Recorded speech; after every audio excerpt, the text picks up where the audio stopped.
Bonjour les amis, j'espère que vous allez bien. Aujourd'hui, je vous emmène en arrière, on fait un petit retour vers le passé, jusqu'au XVIIe siècle pour être plus précise.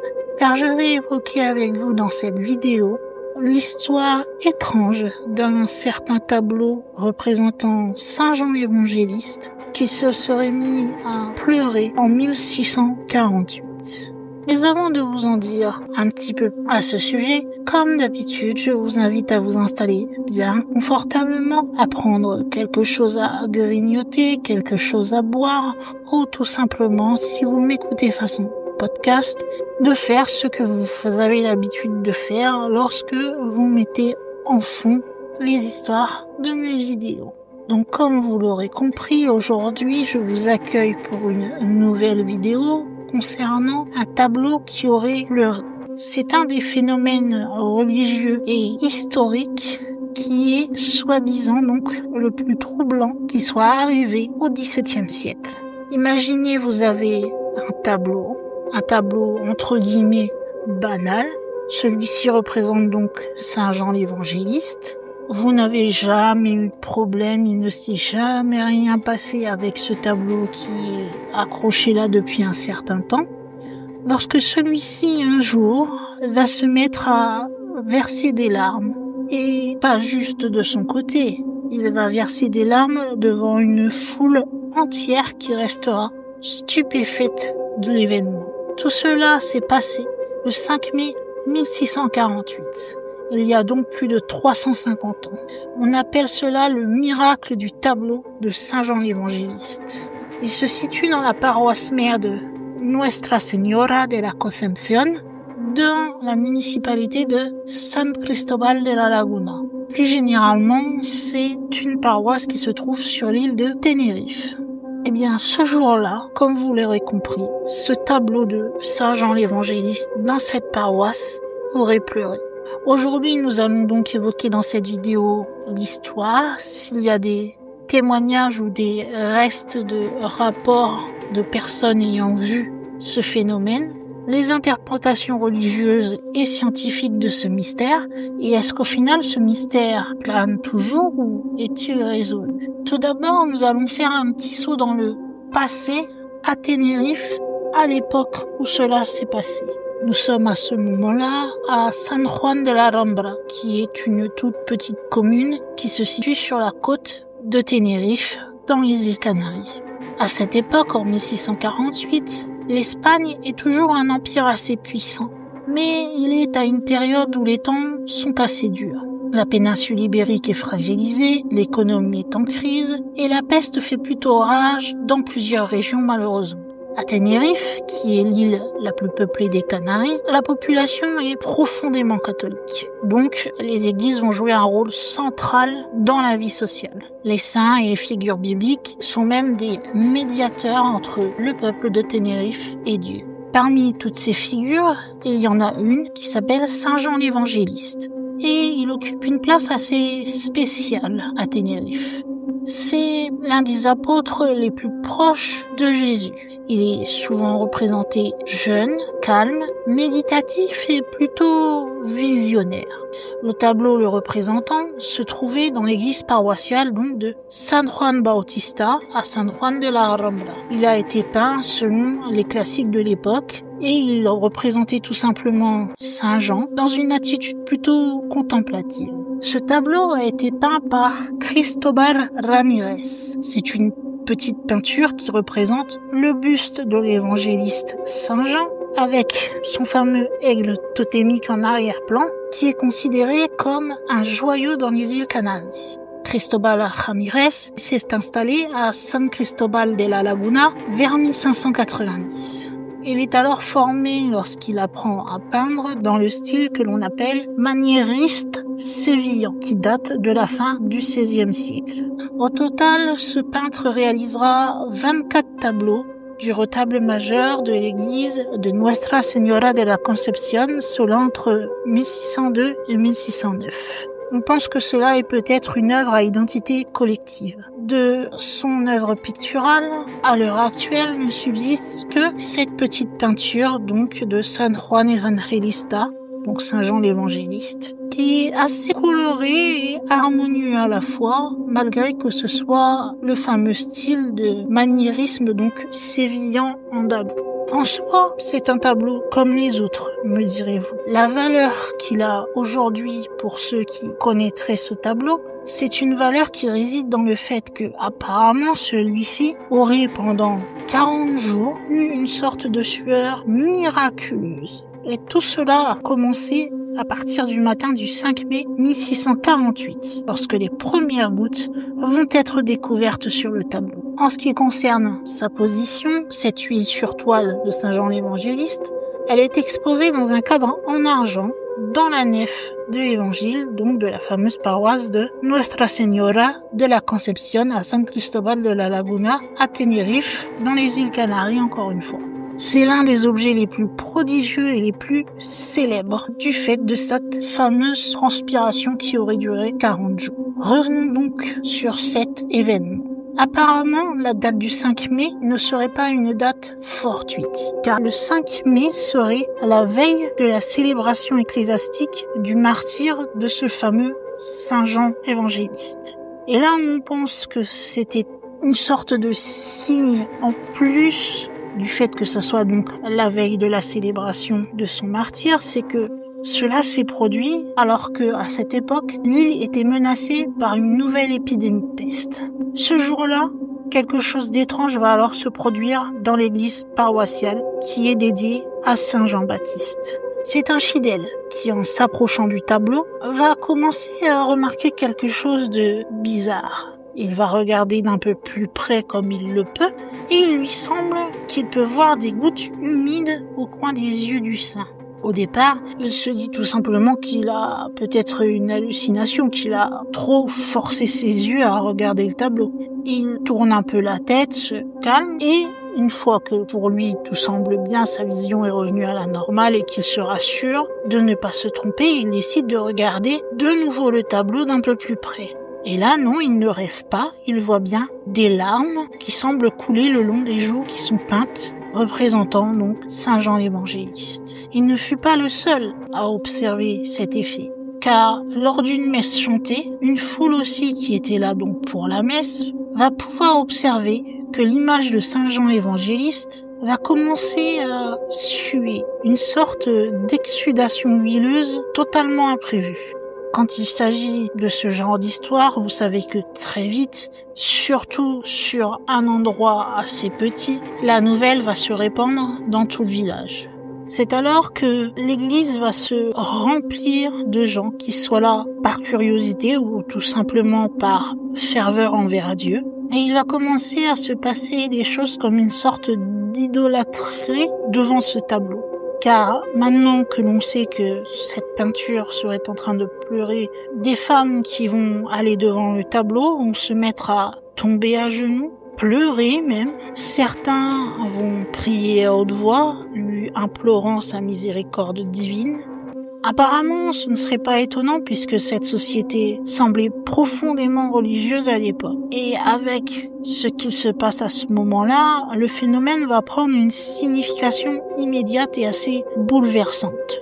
Tout le monde va déduire que le saint pleure. Et pour eux, il est clair qu'il ne pleure pas sans aucune raison. De stupéfaction et par rapport à tous les gens qui commençaient à affluer à l'église, les fidèles vont décider de fermer temporairement l'église. Cela n'a pas empêché le lendemain l'exsudation de recommencer. Alors que d'autres tableaux avec d'autres images, dont Matteo, Marcos ou Lucas, eux, ils restaient totalement sèches. Donc ce n'était pas un phénomène qui était lié à tous les tableaux.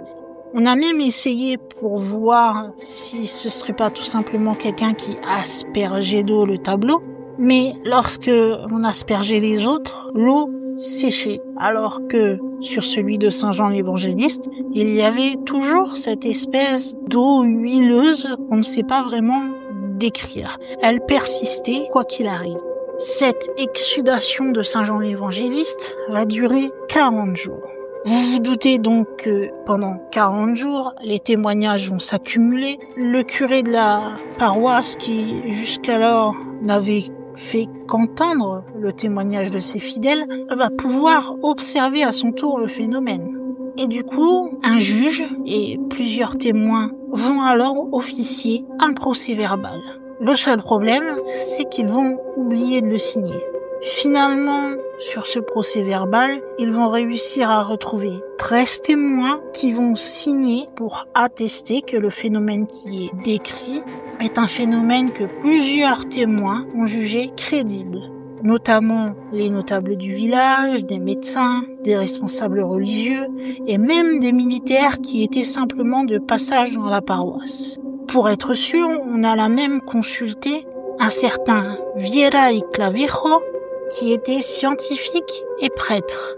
Et il considéra que, quelle que fût la cause de ces pleurs ou exsudations, selon comment ils sont décrits, selon lui, je le cite, Dieu s'était servi de cela. Donc en gros, Dieu s'était servi de ce tableau pour communiquer quelque chose avec eux. Bien sûr, on ne laissa pas le tableau exsuder en permanence, car on voulait savoir si c'était vraiment miraculeux ou si tout cela n'était qu'une supercherie. Donc, pour voir et essayer de comprendre ce qui se passait, on a à plusieurs reprises séché cette fameuse sorte d'eau huileuse qui coulait sur la peinture. Cela n'empêchait pas que, une fois que l'on laissait le tableau même sec, lorsque l'on revenait, les fameuses gouttes de sueur assez brillantes étaient réapparues sur celui-ci. Un phénomène étrange se passait, apparemment selon certains témoins, lorsque les mouches s'approchaient un peu trop du tableau, elles tombaient raides mortes. En ajoutant tout cela, les habitants vont commencer, après la réouverture de l'église, à affluer en masse dans celle-ci, car ils voulaient pouvoir imbiber des cotons qu'ils avaient avec eux de cette fameuse exsudation qu'ils disaient miraculeuse. Puisque pour eux, celle-ci venait forcément de Dieu ou provoquée par Dieu, et elle pourrait ainsi guérir différents maux, différentes maladies. On ne sait pas exactement ce qui coulait de ce tableau. Tout ce que l'on sait, que tous ont confirmé, tous les témoins qui ont assisté à la scène, c'est qu'ils ont vu des traces liquides transparentes couler sur le tableau. Et après plusieurs examens, cela ne semble pas provenir d'une fuite, cela ne semble pas être une supercherie ou un défaut provenant du matériel utilisé ou du matériel alentour qui pourrait créer cela. On va commencer alors à donner à ces larmes le nom de larmes authentiques, dont, selon les témoins, la texture et la brillance évoquent la tristesse humaine. Cela va durer donc 40 jours, puis tout d'un coup, le tableau s'est mis à sécher et les larmes s'arrêtèrent. Et cela ne se reproduisit plus jamais jusqu'à l'heure actuelle. Une fois que tout cela s'est arrêté, l'image fut retirée de son retable d'origine, placée dans un tabernacle en bois doré, puis dans un encadrement en argent qui a été offert par Pedro Fernández de Ocampo, selon apparemment l'inscription qui serait gravée sur celui-ci. Au vu de la durée de ce soi-disant miracle et du nombre de témoins qu'il y a eu pour l'observer, les autorités ecclésiastiques vont être alertées du phénomène. L'évêché de la Laguna va alors envoyer une commission pour enquêter sur la chose. Tout ce qui est clair pour eux, c'est qu'au moment où ils sont venus voir le phénomène, l'image semblait bien émettre un liquide semblable à des larmes. Est-ce que c'était une œuvre divine, un avertissement ou un simple phénomène mal interprété? Là était encore la question, et c'est ce que chercha donc la commission en enquêtant sur ce fameux miracle des larmes authentiques de Saint Jean l'Évangéliste. En parallèle de cette commission, par rapport à ce qui s'était passé avec ce tableau, il y aura une fête qui sera organisée et on va même créer une confrérie, la Esclavitud de San Juan Evangelista, donc la confrérie de Saint Jean l'Évangéliste tout simplement. Petite précision, pouvoir appartenir à cette fameuse confrérie de Saint Jean l'Évangéliste il est nécessaire de posséder un titre nobiliaire, c'est-à-dire donc d'être un noble, car il s'agit de la confrérie, du moins d'une des plus illustres confréries des îles Canaries. Si l'on voit cela du côté des fidèles et des croyants, bien sûr, ce phénomène était pour eux comme une sorte de signe du ciel. En effet, pour eux, il ne fait aucun doute, ces larmes étaient un avertissement. L'année 1648 était à ce moment-là celle de grandes épreuves pour l'Europe. Il y a eu la guerre de 30 ans qui touchait à sa fin, les fameuses épidémies de peste, et les peuples cherchaient des explications plutôt assez surnaturelles à leurs souffrances, ce qui était généralement le cas dans ces époques-là. En ce qui concerne Saint Jean l'Évangéliste, il est souvent associé à la révélation, à la vision de l'Apocalypse et à la compassion divine. Donc, pour eux, c'est logique que si celui-ci se met à pleurer, c'est qu'il avait un message à leur apporter. Et ces larmes vont donc être interprétées de différentes façons, il faut dire ce qui est. Certains vont dire que ces larmes sont un appel à la repentance collective, que le saint pleurerait sur les péchés de l'humanité. Je vous rappelle, la guerre, la peste, etc. Pour d'autres, c'est un présage de malheur à venir. Une épidémie, ils étaient en plein dedans, mais peut-être que cela allait s'aggraver. Peut-être une catastrophe, même une autre guerre, qui sait. Et pour d'autres, c'était un signe d'empathie divine. En faisant pleurer ce tableau, Dieu voulait envoyer à ses fidèles le fait que celui-ci voyait la souffrance de ses enfants et qu'il la partageait en pleurant lui aussi et en faisant pleurer ce tableau.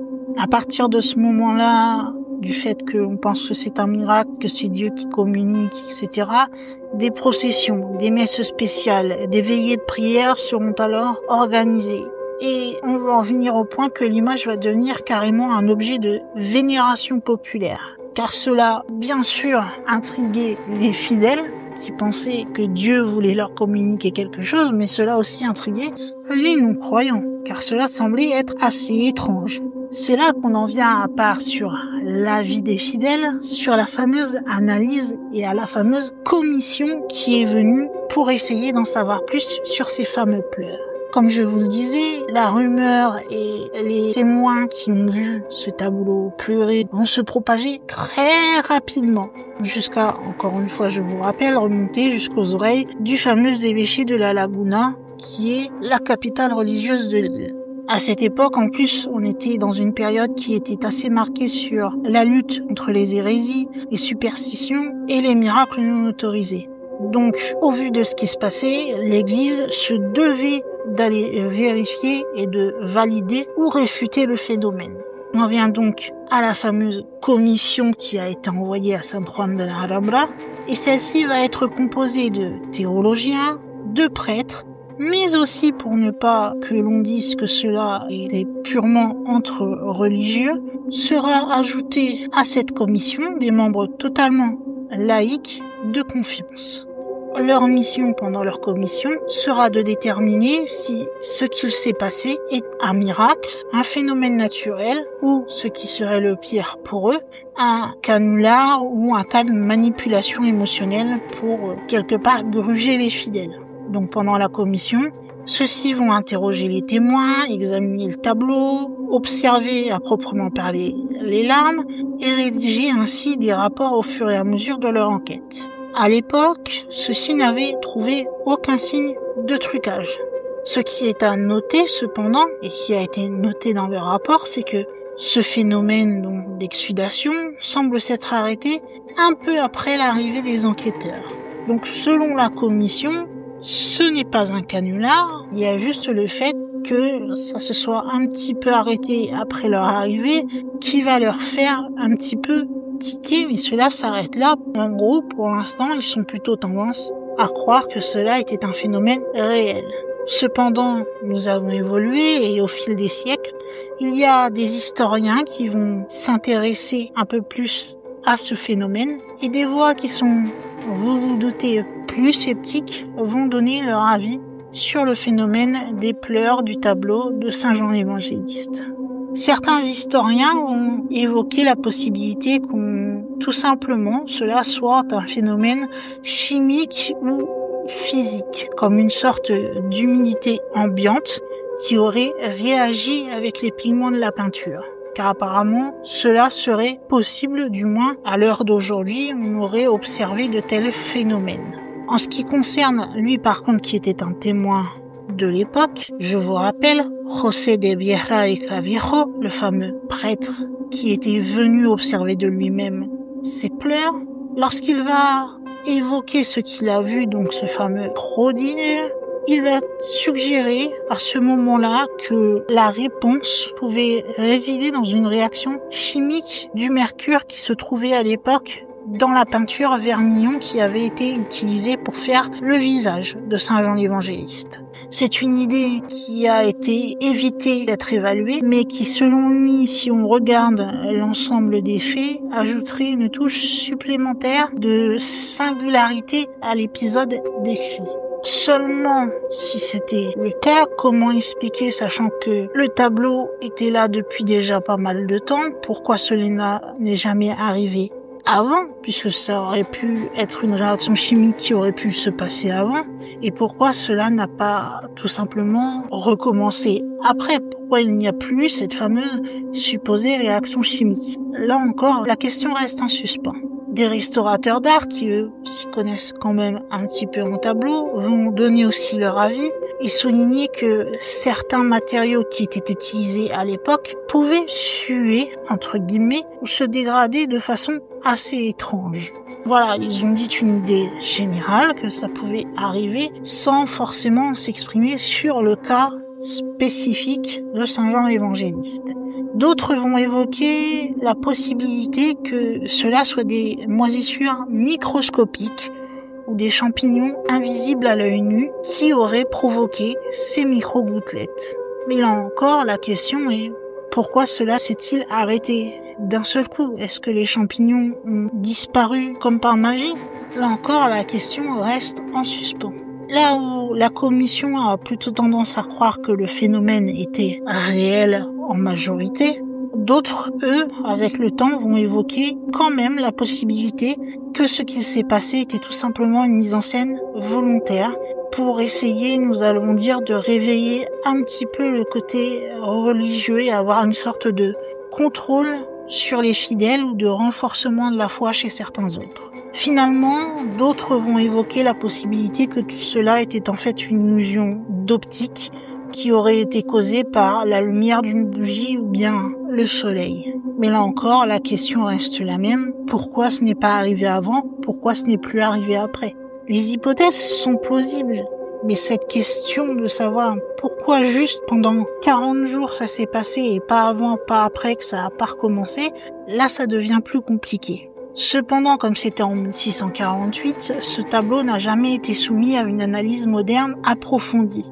L'église locale est plutôt prudente concernant cet événement et elle va conserver une attitude assez respectueuse en même temps, sans vouloir trancher officiellement si cela était vraiment un miracle ou un phénomène physique. Aujourd'hui, il n'existe aucune preuve que ce tableau a été altéré ou bien truqué. On le garde d'ailleurs en tant qu'objet de vénération et toujours conservé et visible par les fidèles. Comme souvent, nous avons toujours ceux qui vont beaucoup y croire, même quelquefois des plutôt sceptiques ou même des laïcs, si nous pouvons dire dans ce cas-là, qui vont se demander, se poser des questions et ne pas forcément avoir de réponse. Après, il y a des hypothèses qui sont données, bien sûr, puisque nous ne pouvons pas forcément dire oui, c'est un miracle. Généralement, quand quelque chose de paranormal arrive, on peut effectivement donner des hypothèses. Le seul problème, c'est que les hypothèses avancées, comme vous l'avez compris et comme je l'ai dit, eh bien, il n'y a aucune analyse qui a été faite ou qui a pu prouver qu'une de ces hypothèses était vraie.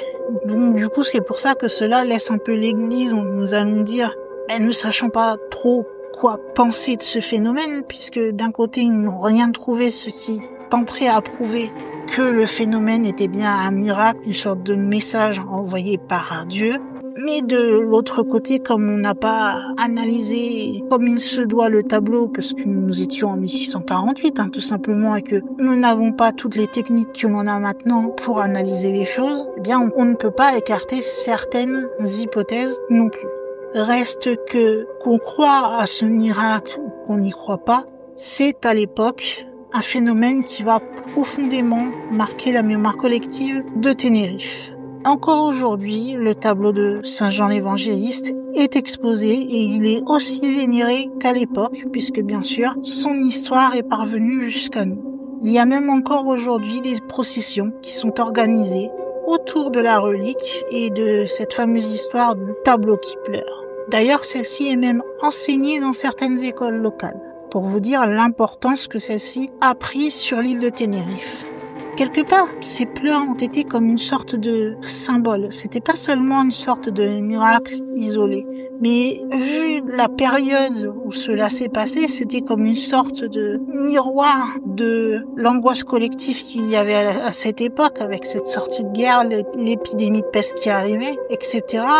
Mais aussi de toute la foi que pouvait avoir un peuple face à l'inconnu à l'époque. La seule question qui reste en suspens, puisque comme je vous l'ai dit, quelque part, excusez-moi l'expression, surtout si vous êtes chrétien, peut-être vous jugerez cela, n'est pas bien à dire, je ne sais pas, mais quelque part, que l'on soit croyant ou non sur ce phénomène précisément, on a, comme dit, je ne sais pas si on le dit aussi par chez vous, le cul entre deux chaises, c'est-à-dire que, comme je vous l'expliquais, le peu d'analyses effectuables à cette époque tend à prouver que ce phénomène réellement existait, que ce n'était pas un trucage. Cependant, il n'y avait pas assez d'analyses qui pouvaient vraiment approfondir. C'est des hypothèses qu'on ne peut pas écarter. Là, c'est moi qui me pose la question, me disant oui, mais si c'est des champignons ou si c'est la peinture, pourquoi est-ce que cela n'est pas arrivé avant et pourquoi cela n'est pas arrivé après, juste pendant ces 40 jours à partir du 5 mai 1648? C'est ça que je me demande, moi. Donc, la grande question, comme j'essayais de vous dire, qui reste à l'heure actuelle, c'est si ce tableau a vraiment pleuré, si Saint Jean l'Évangéliste a vraiment pleuré, quel message voulait-il transmettre au peuple de Tenerife à ce moment-là? C'est une question quelque part qui restera sans réponse, il faut dire ce qui est. Pour conclure cette vidéo, nous pouvons dire que, on soit croyant ou non croyant, des histoires comme celle-ci, comme ce fameux tableau de Saint Jean l'Évangéliste qui se met à pleurer, bien nous pousse à avoir encore des interrogations sur le surnaturel, le miraculeux, le paranormal, quel que soit le terme que vous voulez utiliser pour ce qui s'est passé. Mais on se pose encore la question aujourd'hui de ce qui a bien pu se passer à l'époque pour que ce tableau réagisse ainsi. Est-ce que c'était un message divin pendant cette fameuse époque de crise? Est-ce que, là j'y crois un petit peu moins, mais que c'était tout simplement pendant 40 jours une illusion collective? Ou est-ce que tout simplement c'était une coïncidence qui pourrait être expliquée tout simplement par la physique? Là encore une fois, nous n'aurons pas la réponse.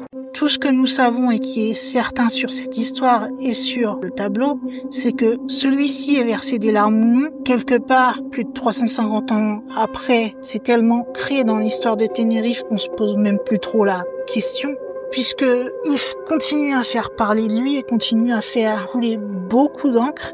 Et quelquefois, il arrive même que certains connaissant l'histoire de ce tableau se mettent à leur tour à avoir des larmes qui coulent lorsqu'ils contemplent celui-ci. Maintenant, vous connaissez un petit peu l'histoire de ce tableau, vous, comme ça, avec les informations que je viens de vous donner. Que pensez-vous de ce phénomène? Est-ce que vous êtes plutôt du genre à croire au miracle? Est-ce que vous pensez plutôt que c'était quelque chose d'explicable mais que l'on n'avait pas le matériel nécessaire pour l'expliquer? Enfin, quelle que soit votre idée, il vous suffit tout simplement d'aller sous la vidéo et de me donner tout simplement votre avis dans l'espace commentaires. Je vous remercie tous d'avoir regardé cette vidéo et donc je vous invite à laisser le petit commentaire, le petit pouce en l'air si celle-ci vous a plu, à vous abonner si vous aimez ce genre de contenu et de vidéos concernant le paranormal et le surnaturel. Et si vous êtes abonné ou que vous venez de le faire, n'oubliez pas non plus d'activer la fameuse petite cloche Eh bien, je crois, mes chers amis bibliothécaires, qu'il va être temps pour moi de fermer le livre concernant les fameux tableaux ou statues qui pleurent et de le ranger dans la section qui lui est dédiée. Et il va être aussi temps pour moi, en tant que gardienne de cette bibliothèque que je vous ouvre chaque semaine, de fermer les portes de celle-ci et de vous dire tout simplement à la semaine prochaine pour une toute nouvelle vidéo. Bye!